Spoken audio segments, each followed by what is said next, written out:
ಅತ್ತೆ ಪಾಪ ನಿಮ್ಮ ಮುದ್ದಿನ ಸೊಸೆ ಬಾಯಲ್ಲಿ ಮಾತುಗಳೇ ಬರ್ತಾ ಇಲ್ಲ.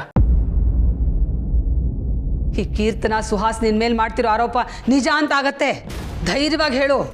ನೀನು ಯಾವತ್ತೂ ನನಗಾಗ್ಲಿ ಕೋಟೆ ಮನೆಗಾಗ್ಲಿ ಕೆಟ್ಟದ್ದು ಬಯಸೋಳಲ್ಲ ಅಂತ ಹೇಳು. ಸತ್ಯ.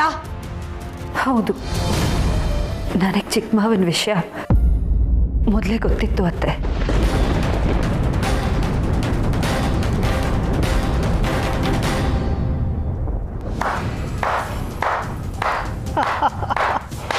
Nice, very nice. ಕೇಳಿದ್ರಲ್ಲ ಅತ್ತೆ, ನಿಜಾಂಶ ಏನು ಅಂತ ಇವಳ ಬಾಯಲ್ಲೇ ಬಂತು. ಕೀರ್ತನ ಹೇಳಿದ್ದು ನಿಜ ಆಯಿತು. ನನ್ನ ಡಾರ್ಲಿಂಗು ಪ್ರೂಫ್ ಇಲ್ಲದೆ ಯಾವುದೂ ಏನೂ ಮಾಡೋದಿಲ್ಲ. ಎಲ್ಲ ವಿಷಯ ಗೊತ್ತಿದ್ದು ನನ್ನ ಹತ್ರ ಮುಚ್ಚಿಟ್ಯಾ? ಇಷ್ಟು ದಿವಸ ನಿನ್ನನ್ನು ನನ್ನ ಮುದ್ದಿನ ಸೊಸೆ ಅಂತ ತಲೆ ಮೇಲೆ ಹೊತ್ಕೊಂಡು ಮೆರೆದಿದ್ದಕ್ಕೆ ಸರಿಯಾಗಿ ಮಾಡಿದೆ. ಯಾಕಿಂಥ ಕೆಲಸ ಮಾಡಿದೆ ಸತ್ಯ? ಇಲ್ಲ ಅತ್ತೆ, ನಿಮಗೆ ಮೋಸ ಮಾಡಬೇಕು, ನಿಮಗೆ ಸುಳ್ಳು ಹೇಳಬೇಕು ಅನ್ನೋದು ನನ್ನ ಉದ್ದೇಶ ಆಗಿರಲಿಲ್ಲ. ಪದ್ಮ ಅವ್ರಿಗೆ ಈ ಮನೆಯಿಂದ ಮೋಸ ಆಗಿತ್ತು. ಅದನ್ನು ಸರಿ ಮಾಡಬೇಕು ಅಂತ ನಾನು ಅವ್ರನ್ನ ಇಲ್ಲಿಗೆ ಕರ್ಕೊಂಡು ಬಂದೆ.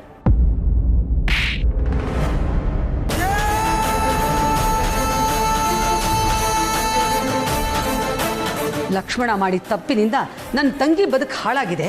ಅದನ್ನು ಸರಿ ಮಾಡೋದು ಬಿಟ್ಟು ಇನ್ಯಾರ್ದೋ ಜೀವನನ ಸರಿ ಮಾಡಕ್ಕೆ ಹೊಟ್ಟಿದ್ಯಾ ನೀನು?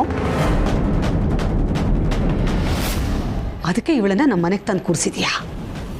ಅತ್ತೆ ಪ್ಲೀಸ್ ನನ್ನ ಮಾತು ಕೇಳಿ. ಇಷ್ಟು ದಿನ ನಿನ್ನ ಮಾತು ಕೇಳಿದ್ದಕ್ಕೆ ನನ್ನ ತಲೆ ಮೇಲೇನೆ ಚಪ್ಪಡಿ ಕಾಲು ಎಳೆದು ಬಿಟ್ಟಿಯಲ್ಲ. ನಿನ್ನನ್ನು ಎಷ್ಟೆಲ್ಲ ನಂಬಿದ್ದೆ ನಾನು. ಆದರೆ ನೀನು ಮಾತ್ರ ಯಾರಿಗೂ ಒಂದು ಮಾತು ಹೇಳದೆ ನಮ್ಮ ಬೆನ್ನ ಹಿಂದೆನೇ ಇಷ್ಟೆಲ್ಲ ಮಾಡಿದ್ಯಾ. ಅತ್ತೆ, ಅದು ನಾನೆಲ್ಲ ಸರಿ ಮಾಡಬೇಕು. ಏನ್ ಸರಿ ಮಾಡಬೇಕು? ಇಷ್ಟಕ್ಕೂ ನೀನು ಸರಿ ಮಾಡೋದಕ್ಕೆ ಯಾರು ನೀನು? ತಂಗಿ ಜೀವನ ನಾನು ನುಂಗಿ ನೀರು ಕುಡಿದು ಬಿಟ್ಟಿಯಲ್ಲ. ಇದೆಲ್ಲ ಬೇಕಿತ್ತ ನಿನಗೆ? ಬೇಕಿತ್ತಾ? ಸತ್ಯ, ಅತ್ತೆ ಕೇಳ್ತಿದ್ದಾರಲ್ಲ, ಹೇಳು. ನಿನ್ನ ಜಸ್ಟಿಫಿಕೇಶನ್ ಏನು ಹೇಳು? ಅತ್ತೆ, ಕೋಟೆ ಮನೆಯಿಂದ ಒಂದು ಹೆಣ್ಣಿಗೆ ಅನ್ಯಾಯ ಆಗಬಾರ್ದು ಅಂತಾನೆ ನಾನೇ ಕೆಲಸ ಮಾಡಿದ್ದು. ನಮ್ಮ ಕುಲಕ್ಕೆ ಕೆಟ್ಟ ಹೆಸರು ಬರಬಾರ್ದು, ಒಂದು ಹೆಣ್ಣಿನ ಕಣ್ಣೀರು ತಟ್ಟಬಾರ್ದು ಅಂತ. ಹಾಗಾದ್ರೆ ಊರ್ಮಿಳ ಇನ್ನು ಮುಂದೆ ಕಣ್ಣೀರಲ್ಲೇ ಕೈ ತೊಳಿಬೇಕಾ? ಅವಳಿಗೆ ಅನ್ಯಾಯ ಆದ್ರೆ ನಿನಗೆ ಸರಿನಾ?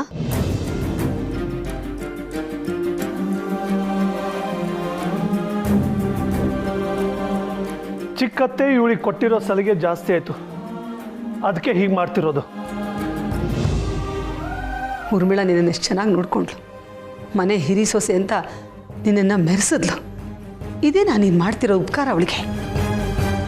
ಇಲ್ಲ ಅತ್ತೆ, ನೀವು ನನ್ನನ್ನು ತಪ್ಪು ತಿಳ್ಕೊತಿದ್ದೀರಾ. ಇಲ್ಲ, ನಾನು ಸರಿಯಾಗೇ ತಿಳ್ಕೊಂಡಿದ್ದೀನಿ. ಇಷ್ಟು ದಿನ ನಿನ್ನ ಮಾತು ಕೇಳಿ ಕೀರ್ತನನ್ನು ಬೈತಾ ಇದ್ದೆ. ಆದರೆ ಇವತ್ತು ಕೀರ್ತನನೇ ನನ್ನ ಕಣ್ ತರಿಸಿದ್ಲು.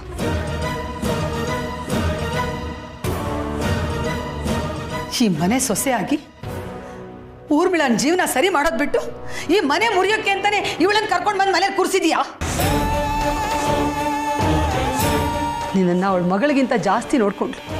ಅವಳು ಕತ್ತೆ ಕೊಯ್ದು ಬಿಟ್ಟಿಯಲ್ಲೇ ನೀನು.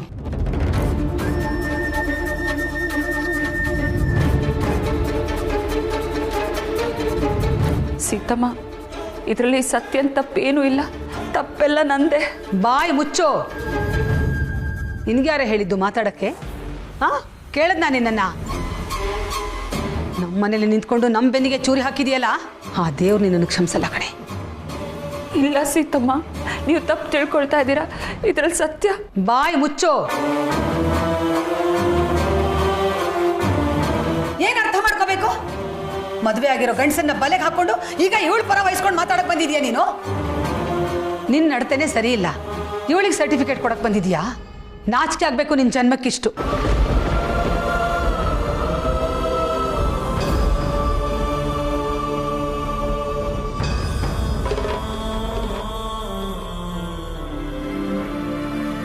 ಹಾಗೆ ಕೇಳಿ ಅತ್ತೆ, ಇವಳು ಪಾರ್ಟ್ನರ್ಸ್ ಅನ್ಸುತ್ತೆ.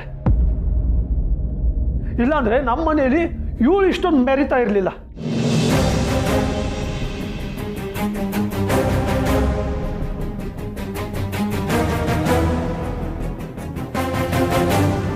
ಏನು ನಡೀತಿದೆ ಇಲ್ಲಿ?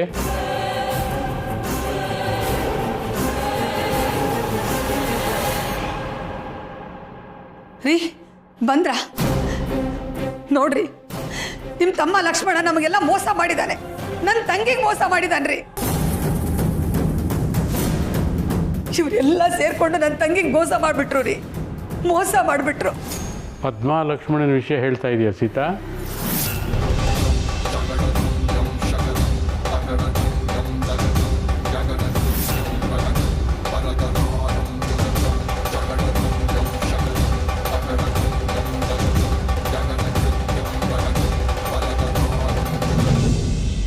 ರೀ ಅಂದ್ರೆ ಈ ವಿಷಯ ನಿಮಗೂ ಗೊತ್ತಿತ್ತಾ? ಹೌದು, ನನಗೀಗಾಗಲೇ ಎಲ್ಲನೂ ಗೊತ್ತಿದೆ.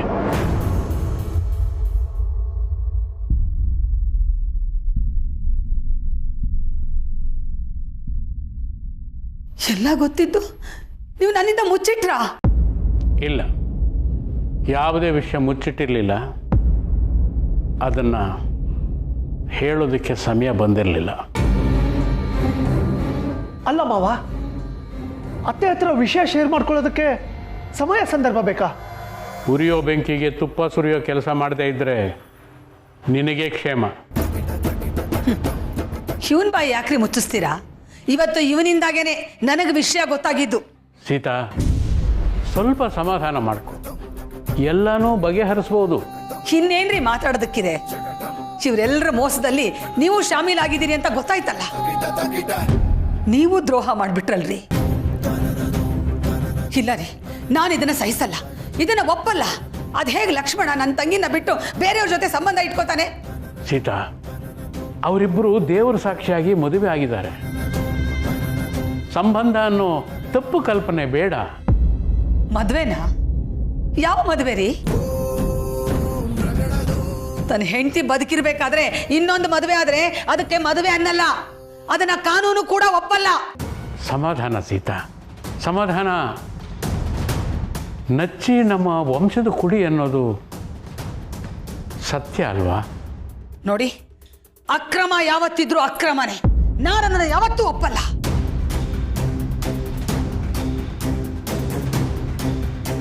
ಸೀತಾ, ಆಗಿದ್ದು ಆಗೋಗಿದೆ. ಮುಂದೆ ಏನು ಮಾಡಬೇಕು ಅನ್ನೋದನ್ನು ಯೋಚನೆ ಮಾಡೋಣ. ಏನ್ರಿ ನೋಡೋದು? ಏನ್ ನೋಡೋದು? ಮೊದಲು ಇವಳನ್ನ ಮನೆಯಿಂದ ಆಚೆ ಹಾಕಿ. ಇಷ್ಟು ದಿವಸ ಯಾರಿಗೂ ಅನುಮಾನ ಬರದೇ ಇರೋ ಹಾಗೆ ಮುಖವಾಡ ಹಾಕೊಂಡು ನಮ್ಮ ಮನೇಲಿ ಇದ್ದವಳು. ಊರ್ಮಿಳನ ಜೊತೆ ನನ್ನ ಗಂಡಂಗೂ ಅದೇ ಇಷ್ಟ, ನನ್ನ ಗಂಡಂಗೂ ಇದೇ ಇಷ್ಟ ಅಂತ ಮಾತಾಡ್ತಿದ್ಲು. ಊರ್ಮಿಳಂಗೆ ಇವಳೇ ಅವಳ ಗಂಡನ. ಛೀ, ಹಾಗೇನಾದ್ರೂ ಊರ್ಮಿಳಂಗೆ ಗೊತ್ತಾದ್ರೆ ಮನೆ ಪರಿಸ್ಥಿತಿ ಏನಾಗತ್ತೆ ಅಂತ ಯೋಚನೆ ಮಾಡ್ರಿ, ಯೋಚನೆ ಮಾಡ್ರಿ. ಸೀತಾ, ಸೀತಾ, ಸ್ವಲ್ಪ ಸಮಾಧಾನ. ಬಾಯಿ ಬಂದಾಗೆಲ್ಲ ಒದರಬೇಡ. ಆಹಾ, ಇವರೆಲ್ಲ ಮಾಡಬಾರ್ದನ್ನ ಮಾಡ್ಬೋದಂತೆ, ನಾನು ಮಾತ್ರ ಬಾಯಿ ಮುಚ್ಕೊಂಡು ಕೂತಿರ್ಬೇಕಂತೆ ಅಲ್ವಾ ನೀವು ಹೇಳ್ತಿರೋದು? ನಿನ್ನ ಕೈ ಮುಗಿತೀನಿ, ನನ್ನ ವಿಚಾರವಾಗಿ ಈ ಮನೇಲಿ ಗಲಾಟೆ ಆಗೋದು ಬೇಡ ಪ್ಲೀಸ್. ನಿನ್ನಿಂದಾನೇ ನಮ್ಮ ಮನೆ ಹೊತ್ತಿ ಉರಿತಾ ಇರೋದು. ಇದೇನಾದ್ರೂ ವಿಷಯ ಊರ್ಮಿಳಂಗೆ ಗೊತ್ತಾದ್ರೆ ಮುಗ್ದೇ ಹೋಯ್ತು, ಉರಿದು ಭಸ್ಮ ಆಗ್ಬಿಡತ್ತೆ.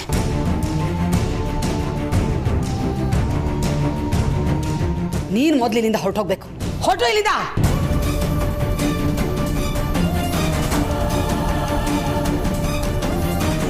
ನಿನಗೆ ಹೇಳ್ತಾ ಇರೋದು, ಹೊರಟೋಗು ಇಲ್ಲಿಂದ. ಹೀಗೆ ಹೇಳಿದ್ರೆ ನೀನ್ ಕೇಳಲ್ಲ ಅಲ್ವಾ? ಇರು, ಮಾಡ್ತೀನಿ.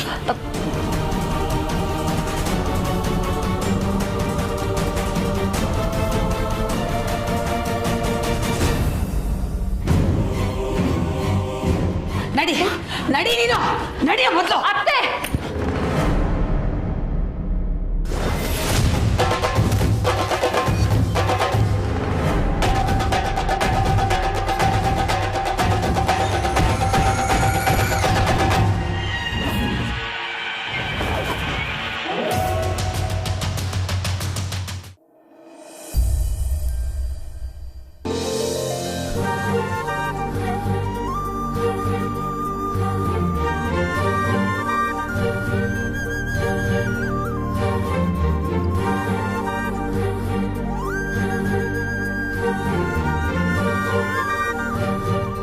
ಮಿಸ್ ದಿವ್ಯಾ, ನೋಡೋದು ಮುಗ್ದಿದ್ರೆ ಇವತ್ತಿನ ಸ್ಕೆಡ್ಯೂಲ್ ಬಗ್ಗೆ ಹೇಳ್ತೀರಾ? ನಾನೇನೋ ಯೋಚನೆ ಮಾಡ್ತಿದ್ದೆ, ನಿನ್ನೇನು ನೋಡ್ತಿರ್ಲಿಲ್ಲ. ರಿಯಲಿ? ಹೌದು. ದಿವ್ಯಾ, ನನಗೆ ನಿನ್ನ ಮನಸ್ಸಲ್ಲಿ ಏನಿದೆ ಅಂತ ಚೆನ್ನಾಗಿ ಗೊತ್ತಿದೆ. ಏನಿದೆ? ಸುಪ್ರೀತ್.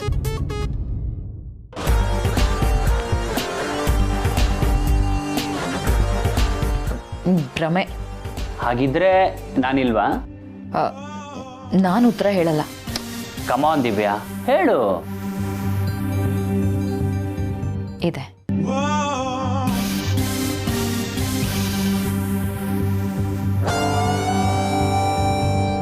ಆದರೆ ಸುಪ್ರೀತ್ ಅಲ್ಲ, Supreeth real estate.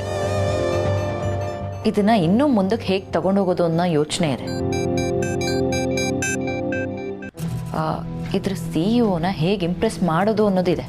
Divya, I am already sold. ನಾನು ನಂಬಲ್ಲ.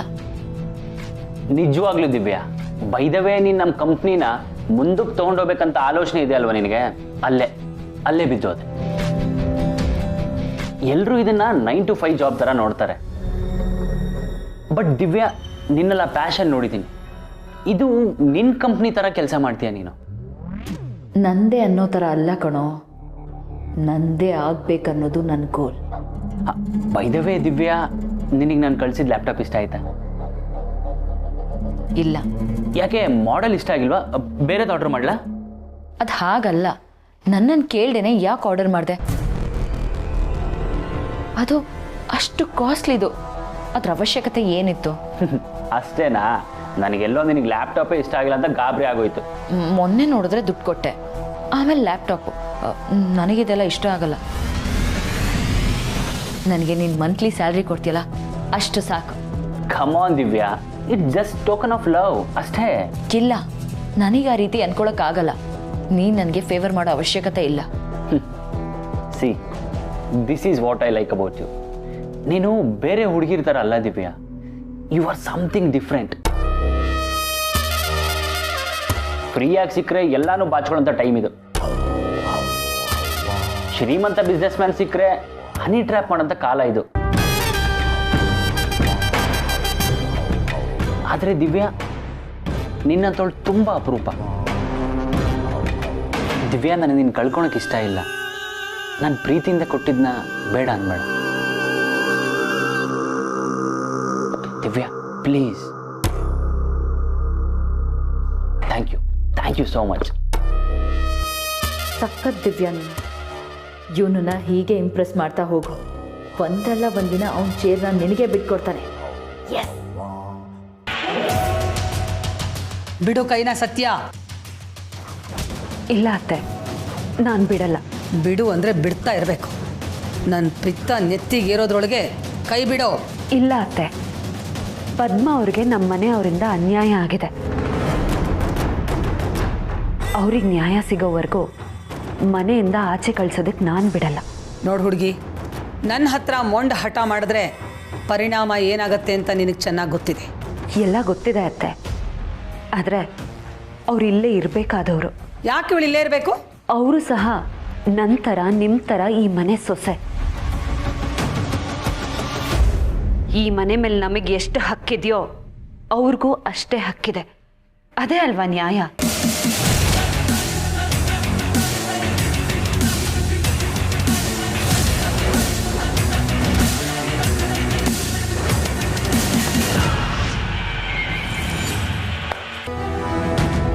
ಆ ಹುಡುಗಿಗೆ ಗೊತ್ತಾಗುವಷ್ಟು ಸೂಕ್ಷ್ಮನೂ ನಿನಗೆ ಗೊತ್ತಿಲ್ವಲ್ಲ ಸೀತಾ. ಪದ್ಮ ಈ ಮನೆ ಸೊಸೆ. ನೀನು ಒಪ್ಪಿಲ್ಲ ಅಂದ ತಕ್ಷಣ ಸತ್ಯ ಸುಳ್ಳಾಗಲ್ಲ ಅಲ್ವಾ? ಹೌದು ಅತ್ತೆ, ಸತ್ಯನ ಒಪ್ಕೊಂಡ್ರೆ ಸುಲಭವಾಗಿ ಅರ್ಗಿಸ್ಕೊಳ್ಬಹುದು. ಇಲ್ಲ ಅಂದರೆ ಅದು ನಮ್ಮನ್ನೇ ಸುಡುತ್ತೆ. ಪ್ಲೀಸ್ ಅರ್ಥ ಮಾಡ್ಕೊಳ್ಳಿ ಅತ್ತೆ. ವಿತಂಡವಾದ ಮಾಡಬೇಡ ಸತ್ಯ. ಯಾವುದು ಸುಳ್ಳು, ಯಾವುದು ಸತ್ಯ, ಯಾವುದು ನ್ಯಾಯ, ಯಾವುದು ಅನ್ಯಾಯ ಅಂತ ನನಗೂ ಚೆನ್ನಾಗಿ ಗೊತ್ತಿದೆ. ಅತ್ತೆ, ಒಂದೇ ದೃಷ್ಟಿಕೋನದಲ್ಲಿ ಯೋಚನೆ ಮಾಡಿದ್ರೆ ಹೇಗೆ ಹೇಳಿ? ಒಂದ್ಸತಿ ಪದ್ಮ ಅವ್ರ ದೃಷ್ಟಿಯಿಂದನೂ ಯೋಚನೆ ಮಾಡಿ. ಸತ್ಯ ಅವರೇ, ಪ್ಲೀಸ್ ನನ್ನಿಂದಾಗಿ ನೀವು ನಿಮ್ಮ ಅತ್ತೆ ಹತ್ರ ನಿಷ್ಠೂರ ಆಗಬೇಡಿ. ಇಲ್ಲ ಪದ್ಮ ಅವರೇ, ಕೋಟೆ ಮನೆಗೆ ಒಂದು ಹೆಣ್ಣಿನ ಕಣ್ಣೀರಿನ ಶಾಪ ತಟ್ಟೋದು ಬೇಡ. ನೀವಿಲ್ಲೇ ಇರಬೇಕು. ನಿಮಗೆ ಸಿಗ್ಬೇಕಾದ ನ್ಯಾಯ ಸಿಗಬೇಕು. ಅತ್ತೆ ನೋಡಿ, ನಿಮ್ಮ ಮುಂದೆನೇ ಇಷ್ಟೊಂದೆಲ್ಲ ಮಾತಾಡ್ತಿದ್ದಾಳೆ. ಇವಳಿಗೆ ಇಷ್ಟೊಂದು ಸಪೋರ್ಟ್ ಮಾಡಲಿಲ್ಲ ಅಂದಿದ್ರೆ ಈ ಪದ್ಮ ನಮ್ಮ ಮನೇಲಿ ಇಷ್ಟೊಂದು ಮೆರಿತಾನೆ ಇರಲಿಲ್ಲ. ಮೊದಲು ಈ ಸತ್ಯನ ವಿಚಾರಿಸಿ, ಆಮೇಲೆ ಎಲ್ಲ ಸರಿ ಹೋಗುತ್ತೆ. ಓ, ನೀನು ಈ ರೀತಿ ಹೋಗ್ತಾ ಇದೀಯಾ? ಹಾಗಾದರೆ ಸರಿಯಾಗಿ ಕೇಳಿಸ್ಕೊ. ನಿನಗೆ ನಾನು ಬೇಕಾ ಇಲ್ಲ ಇವಳು ಬೇಕಾ?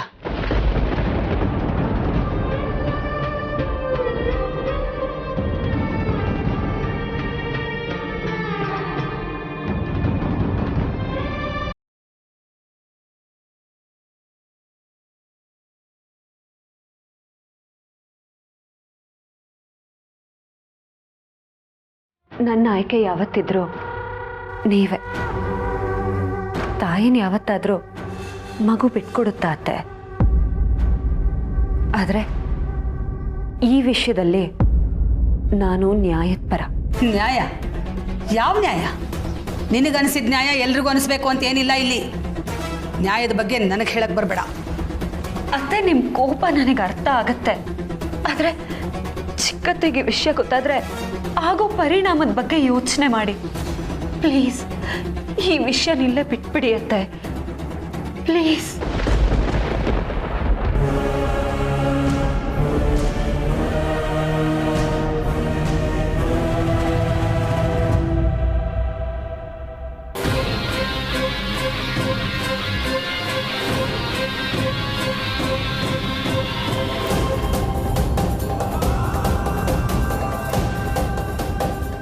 ಭಾವ,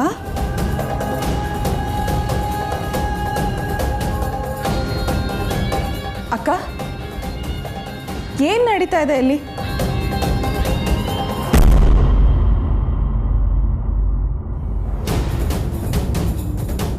ಇದೇನಿದು ಬ್ಯಾಗು? ಪದ್ಮ, ಎಲ್ಲಿಗೆ ಹೊರಟ್ರಿ? ಅಲ್ಲ, ಯಾಕೆ ಎಲ್ರು ಸುಮ್ಮನಿದ್ದೀರಿ? ಪದ್ಮ, ಎಲ್ಲಿ ಹೊರಟ್ರಿ ಅಂತ ಕೇಳಿದೆ ನಾನು. ಅರೆ ಆಂಟಿ, ಎಲ್ಲಿಗಾರು ಹೊರಟ್ರಾ? ಹಾಂ ಹೌದು. ಅದು ಪದ್ಮ ಅವ್ರಿಗೆ ಏನೋ ಒಂದು ಸ್ವಲ್ಪ ಕೆಲಸ ಇತ್ತಂತೆ, ಅದಕ್ಕೆ ಊರಿಗೆ ಹೋಗಿ ಬರ್ತೀನಿ ಅಂತ ಹೇಳ್ತಾ ಇದ್ರು. ಅಲ್ವಾ ಅತ್ತೆ?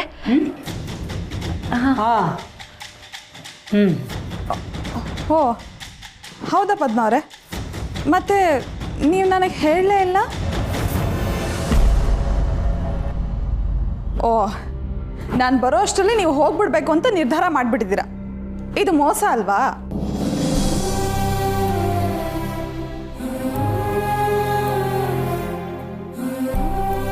ಅಲ್ಲ ಚಿಕ್ಕತೆ, ಅದು ಮ್ಯಾಟ್ರ್ ಏನಂದ್ರೆ ಸುಹಾಸ್,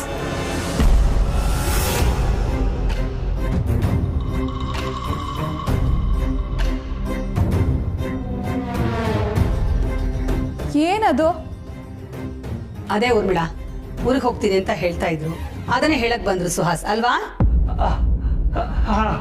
ಅತ್ತೆ. ಹಾಂ, ಒಳ್ಳೆ ಕೆಲಸನೇ ಮಾಡಿದ್ರಿ. ಅಂದಹಾಗೆ ಪದ್ಮ, ನಾನು ಪೂಜೆ ಬೇರೆ ಇಟ್ಕೋತಾ ಇದ್ದೀನಿ. ನೀವು ಇಷ್ಟು ದಿನ ಮನೇಲೇ ಇದ್ದು ಈಗ ಪೂಜೆ ಇಲ್ಲ ಅಂದರೆ ಹೇಗೆ? ಹೌದೌದು, ನೀವು ಎಲ್ಲಿಗೂ ಹೋಗೋ ಹಾಗಿಲ್ಲ. ಪೂಜೆನ ಮುಗಿಸ್ಕೊಂಡು ಆಮೇಲೆ ಹೋಗಿ, ಆಯ್ತಾ? ಅಲ್ವಾ ದೊಡ್ಡಮ್ಮ?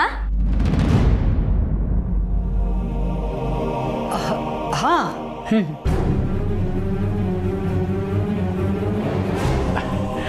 ಹೌದಮ್ಮ ಪದ್ಮ, ಬ್ಯಾಗ್ ತಗೊಂಡು ನೀವು ಒಳಗಡೆ ಹೋಗು. ಎಲ್ಲೂ ಹೋಗಬೇಕಾಗಿಲ್ಲ. ಅಯ್ಯೋ, ಭಾವನೆ ಹೇಳಾಯ್ತಲ್ಲ ಪದ್ಮ ಅವರೇ, ಇನ್ನೇನು?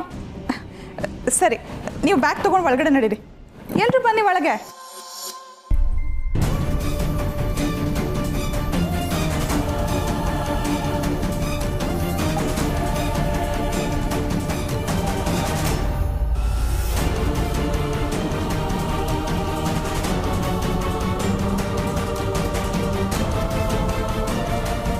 ಭಾವ ನಡೀರಿ.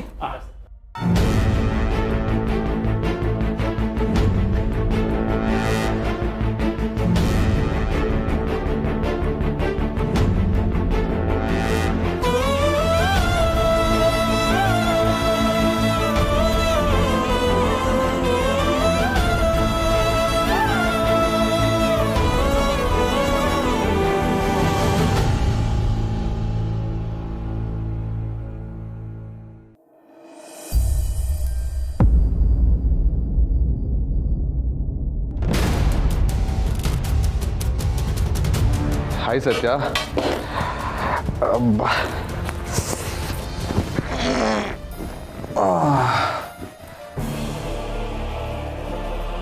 ಹೇ ಸತ್ಯ, ಏನಾಯ್ತು ಅಂತ ಕೇಳ್ಬೋದಾ? ಇನ್ನೂ ಇಷ್ಟೊಂದು ಸಪ್ಪಗಿದೆಯಲ್ಲ.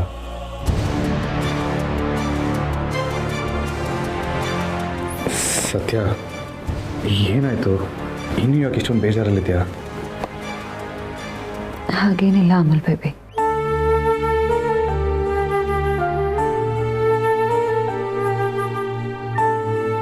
ಅದೇ ಅನ್ಕೊಂಡೆ, ನನ್ನ ಹೆಂಡತಿ ಈ ಥರ ಕೋಪನೆಲ್ಲ ಕ್ಯಾರಿ ಮಾಡಲ್ವಲ್ಲ, ಮತ್ತಿನ್ನೇನಾಗಿರ್ಬೋದು? ಸತ್ಯ, ಬೇರೆ ಏನಾದರೂ ಪ್ರಾಬ್ಲಮಾ? ಏ ಸತ್ಯ,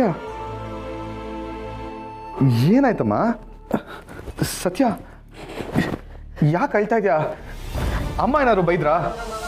ಅಥವಾ ಅತ್ತೇನೋ ಅಮ್ಮನ ಫೋನ್ ಮಾಡಿದ್ರಾ? ಅವ್ರನ್ನ ಮಿಸ್ ಮಾಡ್ಕೋತಾ ಇದೆಯಾ? ಅಥವಾ ಏನೆಲ್ಲ ಪ್ರಾಬ್ಲಮ್ಮಾ? ಸತ್ಯ, ಹುಡುಗರನ್ನ ಕಸ್ಲಾ? ಸತ್ಯ ಪ್ಲೀಸ್ ಏನಾದ್ರು ಮಾತಾಡು. ನೀನು ಹಿಂಗಿದ್ರೆ ನನಗೂ ಪ್ಯಾನಿಕ್ ಆಗುತ್ತೆ. ಅದೇನು ಅಂತ ಹೇಳಮ್ಮ ಪ್ಲೀಸ್. ಅಮಲ್ ಬೇಬಿ, ಅದು